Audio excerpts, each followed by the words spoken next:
ದೇವರು, ವಾಯುದೇವರು, ತತ್ವಾಭಿಮಾನಿ ದೇವತೆಗಳು, ಎಲ್ಲ ಗುರುಗಳು, ಋಷಿಗಳು, ಮುನಿಗಳು, ಗುರುಗಳು, ಮಹಾನುಭಾವರು ಅವರೆಲ್ಲರ ಅನುಗ್ರಹದಿಂದ ಆ ಎಲ್ಲ ಮಹಾಜ್ಞಾನಿಗಳು, ಭಕ್ತಾಗ್ರೇಸರರು, ಭಗವಂತನನ್ನು ಬಿಟ್ಟು ಮುಂದಿನವರಲ್ಲ, ಆ ಭಕ್ತಾಗ್ರೇಸರರು ಅವರೆಲ್ಲರ ಎದುರಿನಲ್ಲಿ ನಾನು ಬಹಳ ಚಿಕ್ಕವ ಅಂತನ್ನುವ ಅನುಸಂಧಾನ ಪದೇ ಪದೇ ನಮಗೆ ಬರಬೇಕು.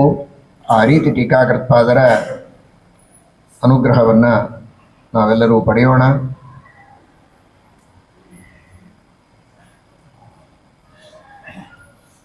ಟೀಕಾಕೃತ್ಪಾದರ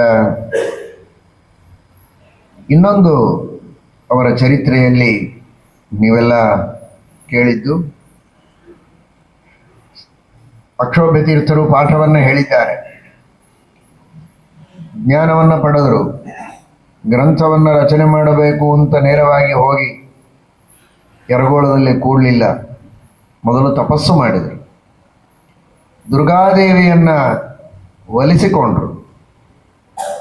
ದುರ್ಗಾದೇವಿಯಿಂದ ಲೆಕ್ಕಣಿಕೆಯನ್ನು ಪಡೆದುಕೊಂಡು, ಅವಳ ಅನುಗ್ರಹವನ್ನು ಪಡೆದುಕೊಂಡು ಆಮೇಲೆ ಗ್ರಂಥ ರಚನವನ್ನು ಮಾಡುವುದಕ್ಕೆ ಪ್ರಾರಂಭ ಮಾಡಿದ್ದಾರೆ.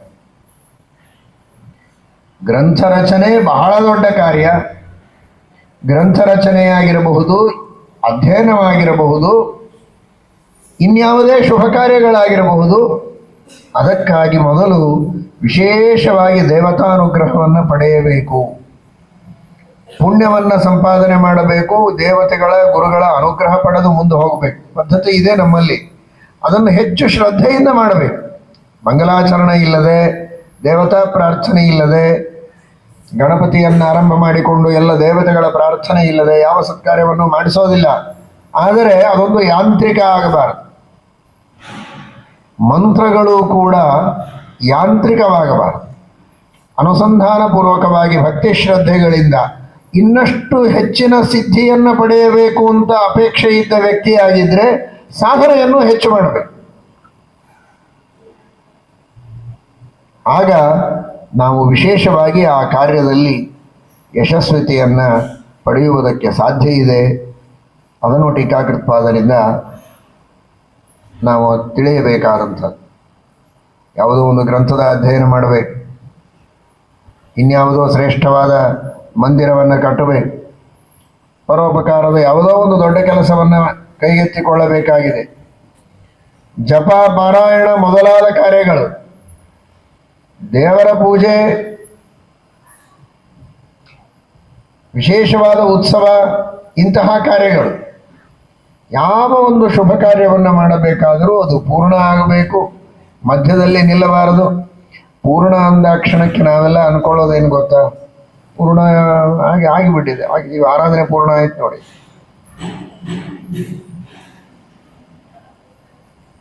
ಯಾತ್ರೆಗೆ ಅಂತ ಹೋಗ್ತಾನೆ, ಹೋಗಿ ಮನೆಗೆ ಬರ್ತಾನೆ, ಅಂತೂ ಯಾತ್ರಾ ಮುಗಿತಪ್ಪ, ಮುಗಿದದ್ದು ನಿಜ, ನಿರ್ವಿಘ್ನವಾಗಿ ಯಾತ್ರೆ ಆದದ್ದು ಸತ್ಯ. ಆದರೆ ಯಾತ್ರೆ ಪೂರ್ಣ ಆಯಿತಾ? ನಿರ್ವಿಘ್ನವಾಗಿ ಯಾತ್ರೆ ಆಯಿತಾ? ನಿರ್ವಿಘ್ನವಾಗಿ ಯಾತ್ರೆ ಆಯಿತು ಅಂತನ್ನುವುದರ ಪರಿಭಾಷೆ ಇವನು ಮಾಡಿಕೊಂಡದ್ದೇನು ಅಂದರೆ, ಯಾವ ಊರುಗಳಿಗೆ ಹೋಗಬೇಕು ಅಂತ ಅಂದುಕೊಂಡಿದ್ದೆ ಆ ಎಲ್ಲ ಊರುಗಳನ್ನು ತಲುಪಿದರೆ ಪೂರ್ಣ. ಯಾವ ಡೇಟಿಗೆ ಹೊರಟು ಯಾವ ಡೇಟಿಗೆ ಬರಬೇಕು ಅಂತ ಅನ್ಕೊಂಡಿದ್ದೆ, ಸರಿಯಾಗಿ ಹಾಗೇ ಬಂದರೆ ಯಾವ ವಿಘ್ನಗಳು ಆಗಲಿಲ್ಲ.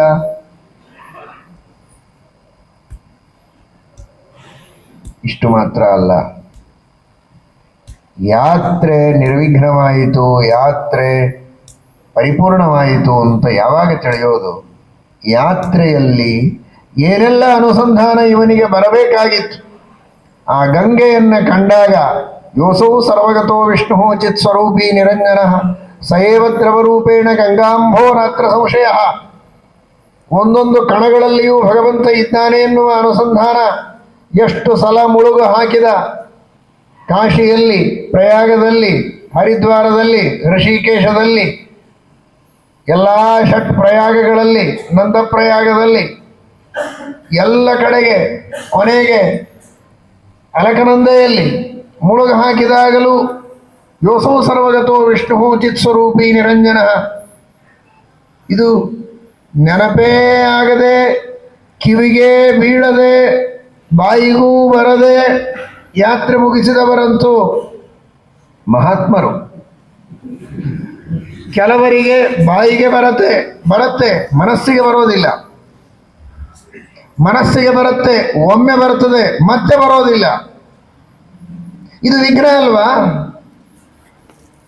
2 ಹೊತ್ತು ಫಲಾರ ಆಯಿತು. ಎಂಥ ಫಲಾರ!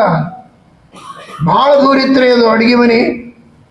ಎಷ್ಟು ದೂರ ಇದ್ರು ಆ ಉಪ್ಪಿಟ್ಟಿನ ವಾಸನೆ ಬರ್ತಿತ್ತು. ಏನು ಹೇಳಿ ನಾನು ಅಂತಾರೆ. ಏನು ಹೇಳಿ ನೀ ಯಾಕೆ ಯಾತ್ರೆಗೆ ಹೋದೆ? ಈ ಉಪ್ಪಿಟ್ಟಿಲ್ಲೇ ಸಿಕ್ತಿತ್ತಲ್ಲ. ಉಪ್ಪಿಟ್ಟಂತೆ ಇನ್ನೇನೇನೋ ಹೇಳ್ತಾನೆ, ಅದೆಲ್ಲ ಹೇಳಲಿಕ್ಕೆ ನಮಗಾಗುವುದಿಲ್ಲ. ಆ ಶಬ್ದಗಳ ಪ್ರಯೋಗ ಮಾಡಬಾರದು. ಅಂತಹ ನಾನಾ ವಿಧವಾದ ಅಪೇಕ್ಷೆಗಳನ್ನು ಇಟ್ಟುಕೊಂಡು ನಿರ್ವಿಘ್ನವಾಗಿ ಆಯ್ತು. ಯಾವುದು ವಿಘ್ನ ಅಂತೆ ಗೊತ್ತಾಗಿಲ್ಲಲ್ಲ. ಇದೇ ನಮ್ಮ ಜೀವನದೊಳಗೆ ಬಂದು ದೊಡ್ಡ ವಿಘ್ನ. ವಿಘ್ನ ಅನ್ನುವ ಶಬ್ದದ ಅರ್ಥವೇ ಗೊತ್ತಾಗಿಲ್ಲ.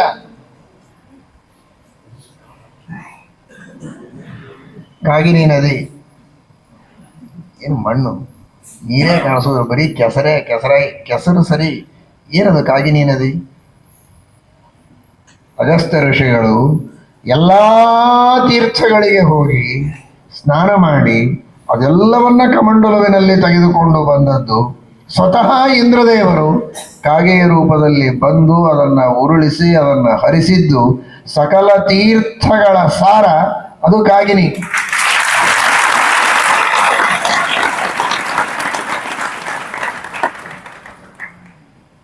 ಹೀಗಾಗಿ ಅದು ಕೆಸರು ಅಂತ ನೋಡುವುದಲ್ಲ, ಕಾಣುವುದಕ್ಕೆ ಕೆಸರಿದೆ.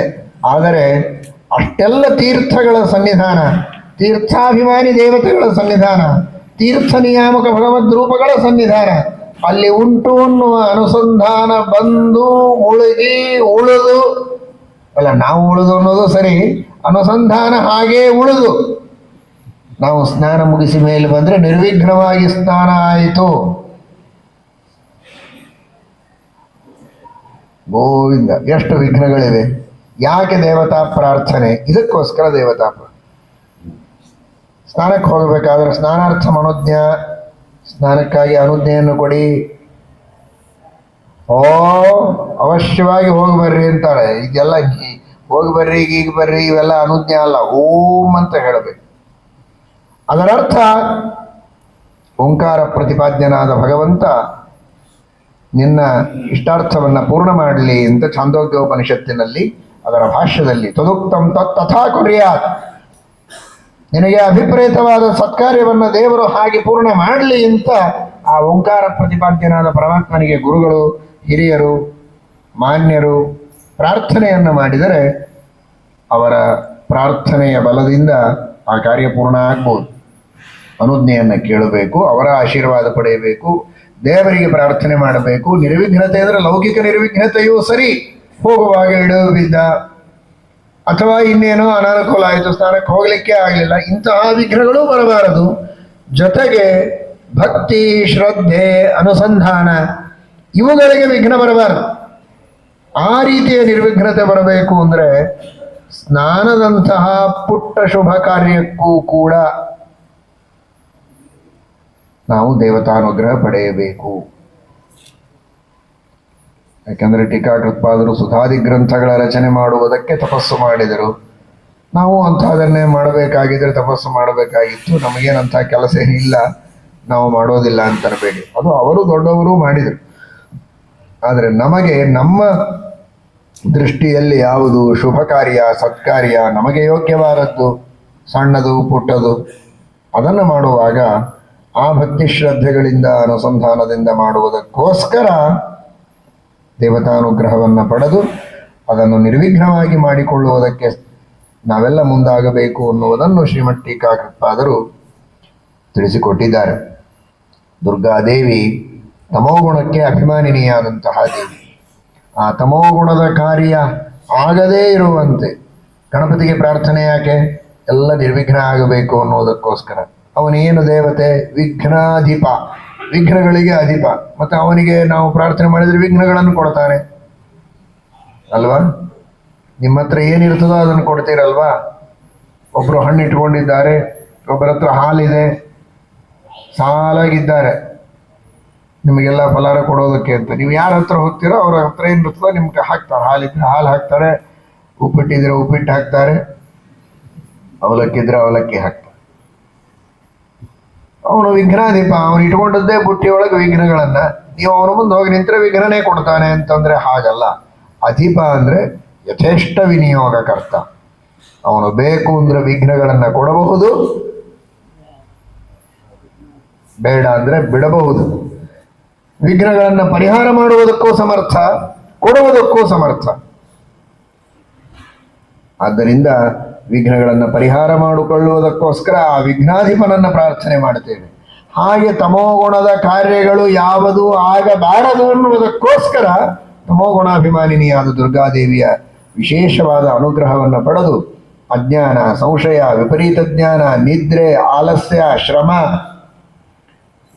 ಮೊದಲಾದ ಅನೇಕ ದೋಷಗಳು ಹಾಗೂ ಬಾಹ್ಯವಾದ ಯಾವುದೇ ರೀತಿಯ ಕಷ್ಟಗಳು, ವಿಘ್ನಗಳು ಬರಬಾರದು ಅನ್ನುವುದಕ್ಕೋಸ್ಕರ ಆ ಸರ್ವೋತ್ತಮನಾದ ಭಗವಂತನ ಯಥಾರ್ಥ ಜ್ಞಾನವನ್ನು ಪಡೆದುಕೊಂಡು ಆ ಕಾರ್ಯವನ್ನು ಮಾಡಬೇಕು ಅನ್ನುವುದಕ್ಕೆ ದುರ್ಗಾದೇವಿಯ ಒಂದು ವಿಶೇಷವಾದಂತಹ ಅನುಗ್ರಹವನ್ನು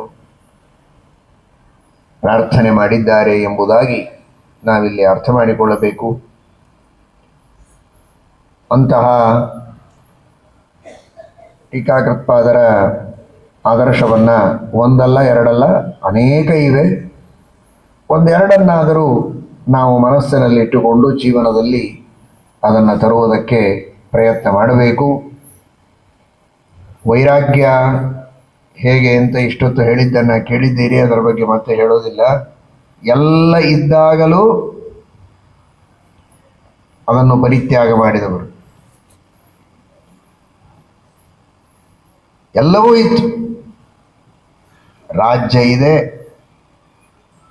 ಮದುವೆಯಾಗಿದೆ, ವಿವಾಹಿತಳಾದಂತಹ ಪತ್ನಿ ಇದ್ದಳು ಪೂರ್ವಾಶ್ರಮದಲ್ಲಿ,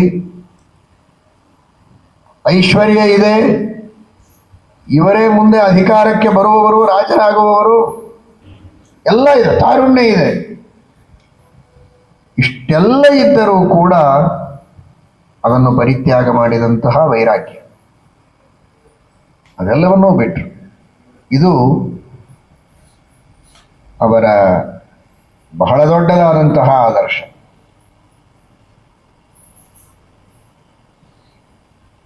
ಏನಿಲ್ಲದೆ ಇದ್ದಾಗ ಬಿಡೋದು ದೊಡ್ಡದಲ್ಲ, ಬಹಳ ದೊಡ್ಡ ಮಟ್ಟದಲ್ಲಿ ವೈರಾಗ್ಯ, ಆಮೇಲೆ ಸಣ್ಣ ಮಟ್ಟದಲ್ಲಿ ಆದರೂ ವೈರಾಗ್ಯವನ್ನ